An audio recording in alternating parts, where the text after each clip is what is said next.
dans les 34 ans que nous sommes au Québec, c'est rare que j'ai rencontré une âme sœur comme j'ai rencontré en fin de semaine avec Jean-Pascal. Peut-être qu'il ne le sait pas, mais on ne se connaissait pas. Ça a l'air qu'on s'est rencontrés une fois déjà dans le passé, très vaguement. Lui, il s'en souvient, moi non. Mais en fin de semaine, dans la fraternité autour de la table, dans sa façon de prier, de louer, son cœur d'évangélisation, je pense qu'on a des personnalités très semblables et on apprécie beaucoup. Vous êtes bénis d'avoir une couple pastorale comme ça. Amen. Je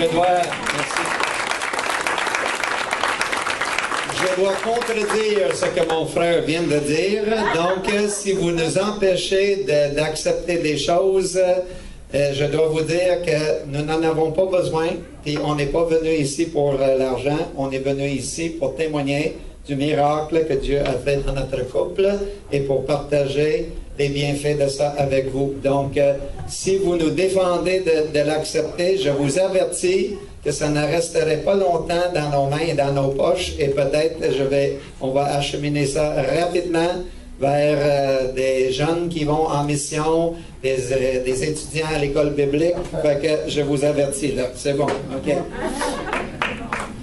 Je disais à la fin de la première session, on était rendu avec cette définition du pardon. C'est se souvenir du passé ou de l'incident sans douleur émotionnelle. C'est intéressant. Se souvenir. En anglais, on dit « forgive and forget ». On pardonne puis on oublie. Est-ce que c'est vrai? C'est pas vrai, ça. On se souvient de l'incident. On ne peut pas l'oublier.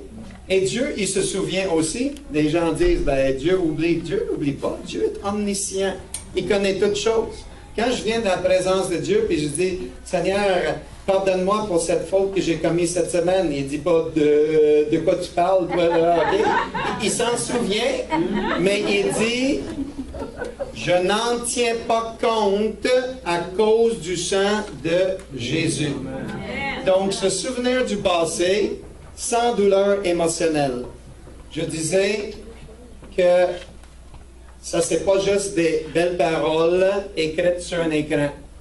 Que s'il y a quelqu'un dans la salle ce matin qui connaît l'importance du pardon par une expérience première main, c'est bien moi. Pour ceux qui n'étaient pas à la conférence hier, je vous informe qu'il y a 8 ans, au printemps 2007, que Cathy et moi, on était sur le point de se divorcer. Ça faisait 1 an qu'on était en chicane quasi continuellement, que la tension augmentait. On a vécu plusieurs mois sur 2 étages différents dans la même maison, sans se parler. Nos cœurs étaient dans un état d'adultère émotionnel, où nos cœurs s'éloignaient l'un de l'autre et allaient vers d'autres personnes. Et avant que ça soit trop tard et qu'on a flushé 27 ans de mariage, on a consulté, on est allé en thérapie. Et lors de cette thérapie, le mardi, la 2e journée, après avoir raconté tout le bagage des 27 ans et surtout de l'année précédente, Larry et Laurie, nos conseillers, ont dit « D'accord, est-ce que c'est toute l'histoire? » On a dit « 9 heures, c'est pas assez? » Ils ont dit « Oui, oui, c'est assez. On veut juste savoir si c'est tout. » On a dit « Oui, c'est tout. » Ils ont dit « Parfait. Maintenant, vous allez procéder avec un processus de pardonner l'un et l'autre parce qu'on refuse d'essayer de rebâtir votre couple sur un tas de ruines, de cancer et de déchets. Il faut nettoyer vos cœurs. Vous allez vous pardonner. Je dis Larry. Un instant, là. Tu comprends pas, là. Je pense qu'il n'y a pas grand-chose à pardonner là-dedans. Là. Larry, de quoi tu parles? Je dis Larry. Je suis pasteur, moi, là. Je suis pasteur, pas d'une église baptiste comme toi, là. Je suis pasteur chez les frères. Nous autres, on prend le repas du Seigneur à tous les dimanches, pas une fois par mois, comme vous autres, là. Et c'est moi, Larry, qui préside à cette cérémonie-là et j'explique aux gens à toutes les semaines l'importance de pardonner. Donc, Larry, je sais c'est quoi pardonner, puis je pense pas qu'il y a grand-chose à pardonner, là. Il a dit, « Ah non, Jerry, tais-toi. Enlève ton chapeau de pasteur et écoute-moi. S'il n'y a rien à pardonner, pourquoi vous êtes ici d'abord? Pourquoi vous êtes sur le point de vous divorcer? Pourquoi vous avez vécu 1 an sur des étages différents? Pourquoi hier, quand Cathy a parlé, tu as claqué la porte? Pourquoi tu n'as pas mangé avec nous? Jerry, pourquoi tu n'as pas dormi cette nuit? Je t'entendais marcher sur le plancher à 4 heures du matin.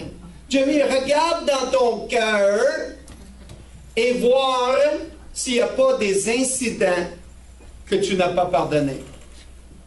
Je dis d'accord. On s'installe tous les deux dans les chambres séparées à 7 heures le soir, le mardi.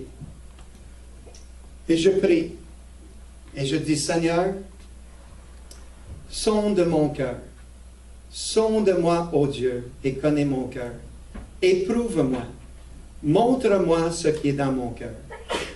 Et là, ils nous ont dit, par la suite, d'écrire une lettre à l'autre personne dans laquelle tu vas énumérer tous les incidents où ils t'ont blessé avec toute l'émotion nécessaire pour que ça sorte et ensuite couvrir ça par le sang de Jésus. Est-ce que j'ai dit lettre? Est-ce que j'ai dit lettre? Tu écris une lettre à l'autre personne. Maintenant, vous êtes prêts? On ne donne pas la lettre à l'autre personne. On ne donne pas la lettre à l'autre personne. On ne donne pas la lettre à l'autre personne. Est-ce que tout le monde a compris? On ne donne pas la lettre à l'autre personne. On écrit la lettre à l'autre personne à partir de nos tripes. Chère Cathy, voici ce que j'ai contre toi. Puis ensuite, on déverse toute la douleur qui est dans nos tripes et on le couvre par le sang de Jésus. Vous avez compris? Amen. Je m'installe. Sonde-moi, ô Dieu, et connais mon cœur. Éprouve-moi. Chère Cathy, voici ce que j'ai dans mon cœur contre toi et la manière que tu m'as blessé. Et ensuite, j'ai écrit 15 pages. 15 pages de cochonnerie, de vidange, de cancer qui étaient dans mon cœur. Certains de ces incidents, depuis avant qu'on soit mariés, avant nos fréquentations, et que Cathy sortait avec d'autres gars. Et ça a sorti ce soir-là. J'en revenais pas. À la fin d'écrire les 15 pages, chacune des pages qui était couverte par mes larmes, j'ai écrit Matthieu 6, 14 et 15. Vous dites, mais c'est pas si pire, c'est juste quelques mots, Matthieu 6, 14 et 15. Non, non, non, non, non, non. J'ai écrit au complet les versets de Matthieu 6, 14 et 15 sur chaque page. Si vous pardonnez aux autres leurs fautes, votre Père Céleste vous pardonnera. Mais si vous ne pardonnez pas, votre Père Céleste vous ne pardonnera pas non plus. Sur chacune des pages. En passant, je veux que vous sachiez que Cathy a écrit autant de pages à mon égard.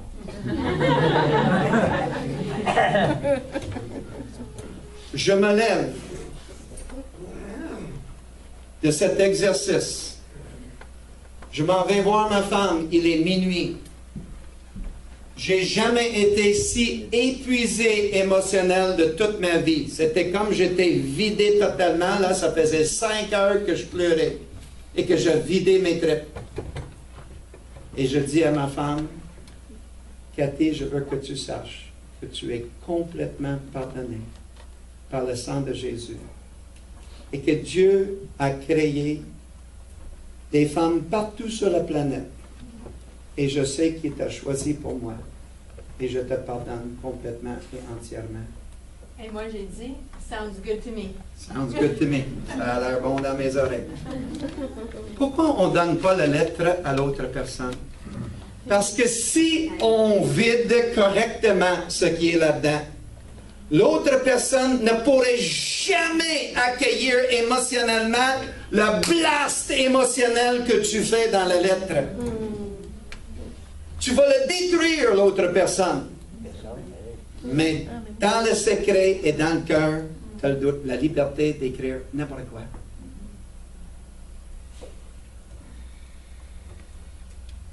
À cause de ce pardon-là, notre mariage a été renouvelé. Par la suite, on a appris des priorités, la communication, comment répondre aux besoins émotionnels. On sort de là et on vole littéralement. Notre mariage est complètement renouvelé. On est en train de partager avec tout le monde de Terrebonne, des non-chrétiens qui appellent à la maison pour savoir ce qui s'est passé. Un couple divorcé que nous avons rencontré, des chrétiens qui étaient divorcés. On a raconté notre expérience. On a commencé à travailler avec eux. On les a remariés. Ils vont super bien aujourd'hui. Tout allait bien. Et à peu près 3 semaines après que on sort de notre thérapie, j'ouvre ma Bible un matin pour mon culte, dehors, dans un beau soleil du mois de juillet, sur la terrasse à la maison. Je commence à lire quelques phrases et le Saint-Esprit me tape sur l'épaule.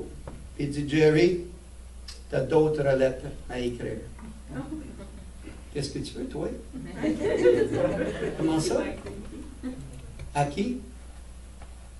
Ta mère. Oui. Ton beau-père. Oui.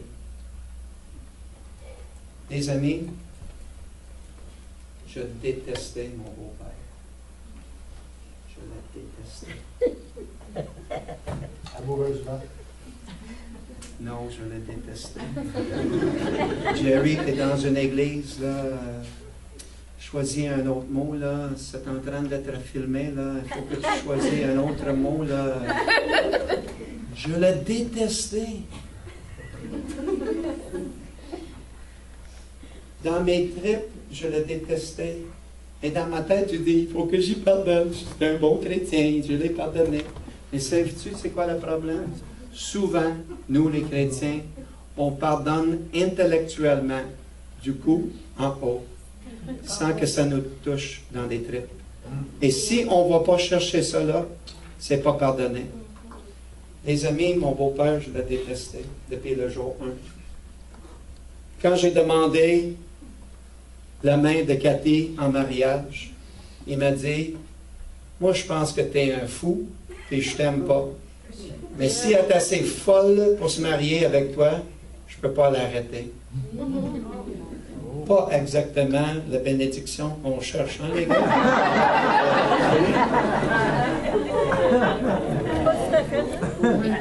Par la suite, on déménage au Québec. On retourne à Vancouver en vacances. Quelques mois plus tard, on rentre dans le salon. Je vois une photo de Cathy par-dessus le foyer. La photo est au moins grande comme ça, là, de Cathy, là, dans sa robe de mariée, là, par-dessus le foyer. Je dis, c'est-tu drôle, là? Moi, je suis rentré dans des centaines et des centaines de maisons, là. Puis d'habitude, quand il y a une photo de mariage, là, il y a 2 personnes là-dedans, là. Il dit, ferme ta gueule, je vais faire ce que je veux dans ma propre maison. Par la suite, toutes les années qui ont suivi, il se moquait de moi à chaque occasion qu'il avait, devant ma femme, devant mes enfants.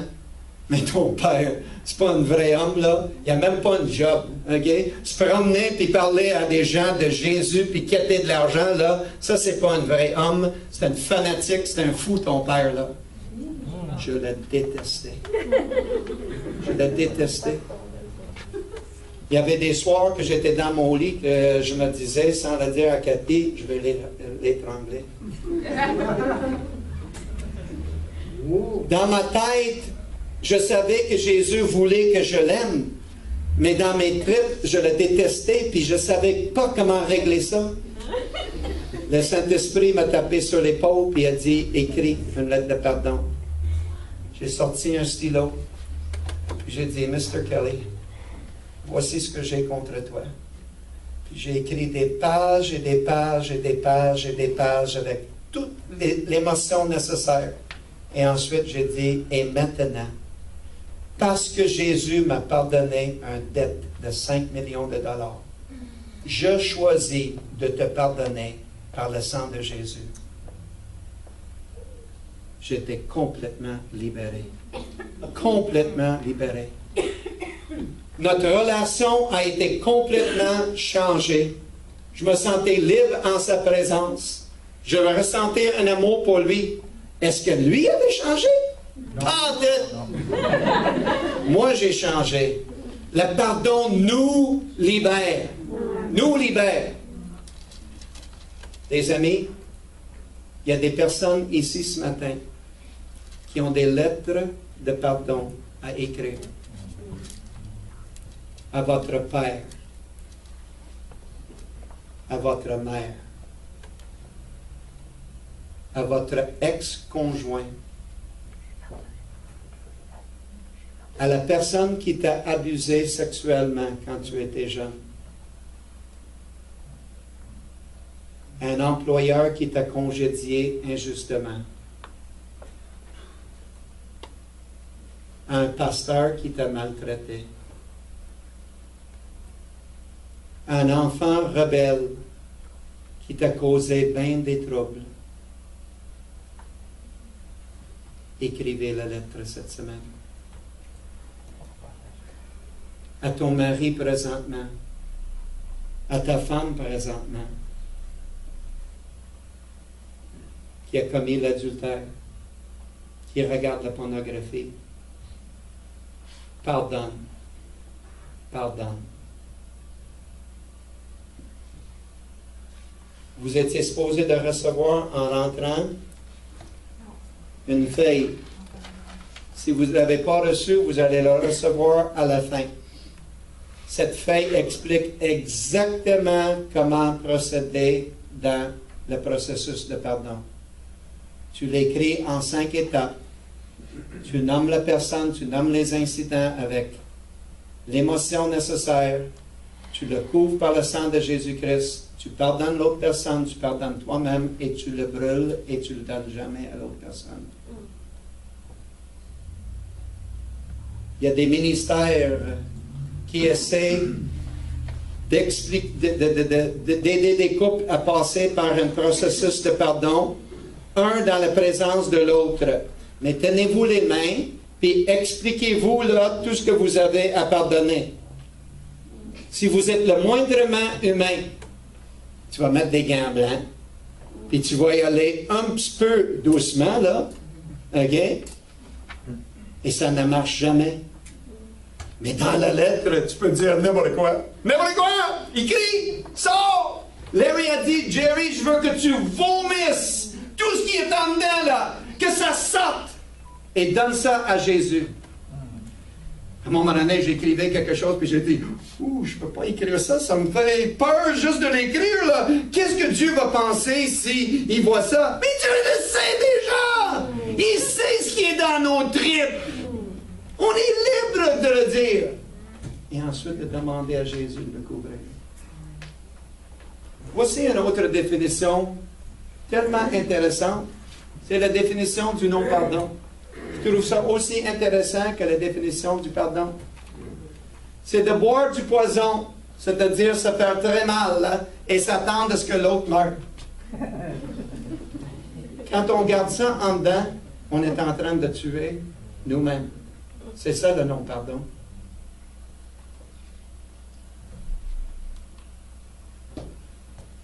À quoi dois-je me renoncer si je vais pardonner à quelqu'un? Je vous dis, mes amis, le pardon, ça coûte quelque chose. C'est pour ça que j'ai dit dans l'introduction que c'est difficile pour beaucoup de chrétiens, parce que ça nous coûte quelque chose. Parce qu'il faut renoncer à 2 choses pour pardonner à une autre personne.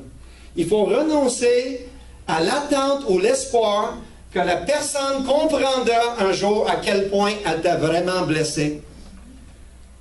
Oublie ça. Mets ça de côté. Peut-être ils ne comprendront pas, puis c'est pas ce qui est si important là-dedans. J'ai dit que j'ai écrit une lettre à ma mère. J'avais une très mauvaise relation avec ma mère et ça a infecté ma vie. J'ai amené avec moi dans le mariage une colère que je ne savais même pas d'où ça venait. Mais une grande source de ça, c'était l'amertume et la haine que j'avais pour ma mère, la blessure qui était là. Et cette chose qui traînait depuis des années, c'est ma femme et les enfants qui ont goûté par une colère stupide et mal placée. Et un jour, je disais, il faut que je finisse avec ça. Donc j'ai dit, j'ai une bonne idée. Je vais demander à mon frère Bob, qui est chrétien, qui est le premier de la famille de 9, le chouchou là, de ma maman depuis toujours, là, d'être le réconciliateur entre nous autres, le médiateur. Fait que j'ai payé un billet d'avion à mon frère Bob de voler de Vancouver jusqu'à Winnipeg. J'ai payé mon propre billet d'avion d'aller de Montréal jusqu'à Winnipeg. Ça coûte des sous pour un pasteur qui n'avait pas de sous à l'époque. Pour qu'on puisse se rendre là. Et tout ce que je voulais entendre de sa bouche, c'est « I'm sorry, Jerry ». C'est tout. Si elle avait dit « I'm sorry », j'aurais dit « Parfait, je te pardonne, je retourne à Montréal ». On s'installe là. Mon frère Bob, il explique, maman, voici ce que Jerry ressent, puis comment il file, puis comment tu l'as blessé, là. Puis il aimerait que tu t'excuses, puis que tu dis, you're sorry. Elle dit, mais voyons donc. Tu penses-tu qu'un parent va demander pardon à un enfant, puis que moi qui l'ai mis au monde, je vais me mettre à genoux devant lui, puis demander pardon? Ça se fait pas. Il a toujours été trop sensible, ce gars-là, puis non. C'était pire! Pire! C'était 3 fois pire maintenant. Et quand on essaie de faire comprendre à l'autre personne, on est en train de tuer nous-mêmes. Je suis retourné avec la douleur qui était pire. Et après la thérapie, des années plus tard, le Saint-Esprit m'a dit, écris une lettre à ta maman. Quand j'ai écrit cette lettre-là, j'étais libéré. Libéré. Quelques semaines plus tard, je l'ai appelé. La conversation au téléphone était pareille que toutes les conversations depuis toutes les années. Est-ce qu'il fait fret à Winnipeg? Oui, OK. Est-ce que les Blue Bombers vont faire les séries? OK. Blablabla. T'aimes fait ça? Blablabla. OK, maman, mais merci. Puis, maman, je veux que tu saches que je t'aime. I love you. Cathy est à côté du four avec un casserole. Elle échappe là. I love you? C'est quoi? C'est ta mère? Je dis oui. Jerry, en 27 ans de mariage, tu n'as jamais dit à ta mère, I love you. Et Cathy, c'est parce qu'elle est pardonnée maintenant. Deuxièmement, il faut renoncer à l'attente, à l'espoir que la personne qui t'a offensé aura à payer un jour pour son offense. Ça ne nous appartient pas. La parole est claire que Dieu dit, la vengeance m'appartient. C'est pas à nous, ça. C'est juste de pardonner. Il y a un couple qui est allé voir Larry et Laurie pour une thérapie. Ils nous ont raconté cet incident-là dans notre formation sans jamais nommer c'était qui le couple. C'était anonymat au plus haut point. Mais pour que nous puissions comprendre l'importance du pardon, quand je l'enseigne dans les églises, il nous a raconté cet incident-là. Ce couple-là est arrivé pour leur thérapie et le lundi, quand ils déversent le cœur, la madame a dit à son mari, « Et je veux que tu saches que je porte un enfant présentement et toi, tu n'es pas le père. » L'homme était complètement démoli. Il était en colère, dans un rage. Ils ont laissé tout le temps nécessaire pour qu'il évacue des sentiments. Et à la fin de la soirée, Larry a dit, « Et maintenant, tu dois pardonner à ta femme. » Non! Non! Non! Je ne pardonnerai pas à cette femme-là! Cette putain! Non! Larry a dit, d'accord, voici ce qu'on va faire. Je vais aller dehors, puis je vais préparer des charbons brûlants. Puis on va y faire marcher dessus, là, OK, pendant une demi-heure. Puis après ça, quand elle a fini, là, on va prendre du vitre. Je vais le casser, puis on va le couper comme ça. Puis quand c'est fini avec ça, on va prendre des liquides bouillants. Puis est-ce que tu vas être satisfait après ça? Puis il a dit, j'ai compris. J'ai compris. Et puisque Dieu m'a pardonné une dette de 5 millions, je vais lui pardonner la dette de 5 $. Les amis, cette semaine, cet après-midi, demain matin, si le Saint-Esprit te dit d'écrire une lettre, écrire cette lettre-là de pardon pour te libérer et ensuite le brûler, le couvrir par le sang de Jésus. Avant de terminer, je dois vous dire que la réconciliation et le pardon, ce n'est pas la même chose. Et dans la tête de beaucoup de chrétiens, c'est des synonymes. Ça veut dire exactement la même chose. C'est pas la même chose. La réconciliation, c'est l'idéal de Dieu. C'est ce qu'il veut. Et dans chaque situation où la réconciliation est possible, il faut aller chercher ça. C'est ça qu'on veut. Cathy et moi, on est réconciliés. Et c'est fantastique. C'est ça l'idéal. Mais la réconciliation n'est pas toujours possible et c'est même pas toujours souhaitable.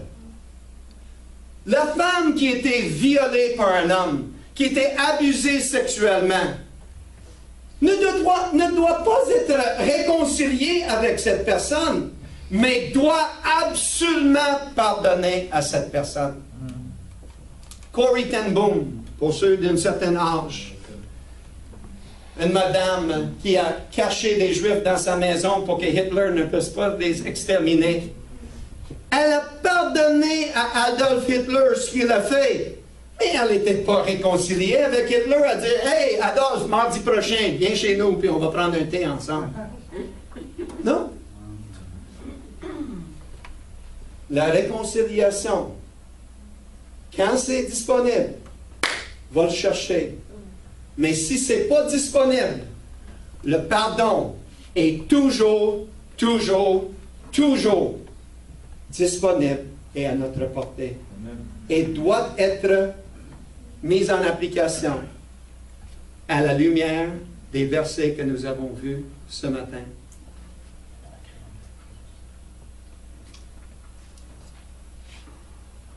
Nous avons un long trajet à faire, Cathy et moi. On va prier pour vous en descendant. On va prier que le Saint-Esprit puisse vous guider. Et notre prière, c'est que Dieu vous libère. Dans ma carrière de 27 ans de pasteur et comme aumônier des Alouettes, j'ai jamais donné le même message 2 fois dans toute ma carrière. Peu importe c'était quoi la situation, là, je préparais un nouveau message. Je n'ai jamais pris un message que j'avais prêché à l'église, que j'ai dit, je vais raconter ça aux Alouettes. Toujours un même message. On commence notre ministère et la première conférence à Québec, je prêche sur le pardon. Et tout le long, je voyais des personnes comme vous ce matin. Et par la suite, on a reçu des emails toute la semaine. Merci Jerry et Cathy, je suis libre. Je suis libre. Des pasteurs nous appellent la semaine après et disent, il y a une liberté nouvelle dans notre Église. C'est notre prière pour Bécomo. Ça fait 45 fois que j'ai prêché cette prédication ce matin. Est-ce que vous avez remarqué que je ne consulte pas mes notes?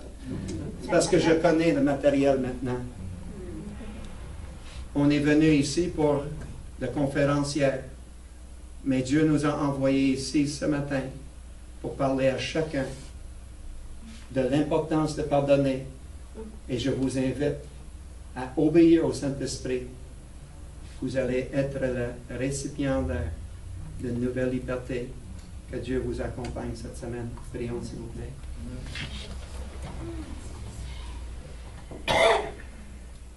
Jésus,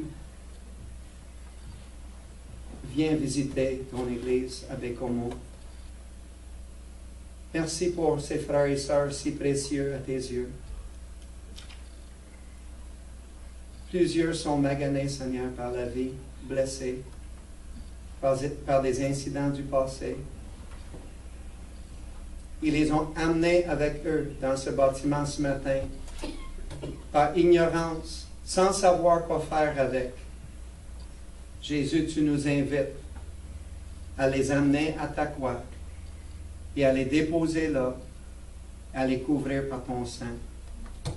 Je prie que dans les maisons de Bécomo et de Pointe-aux-Outards et dans les autres communautés autour, que ton Saint-Esprit va visiter des frères et des sœurs cette semaine et que les chaînes vont tomber et que la liberté va s'installer à cause du pardon versé dans le nom de Jésus. Viens visiter cette Église, Seigneur, avec une puissance. Et nous te donnerons toute la gloire, toute l'honneur, toute la louange pour tout ce qui sera accompli en ton nom par ton Saint-Esprit dans cette communauté cette semaine. C'est pour ta gloire que je prie. Utilise cette Église puissamment comme une lumière dans cette communauté et que les gens de l'extérieur puissent voir des vies transformées et venir pour connaître Jésus. Nous t'aimons, Jésus. Amen. Amen. Merci.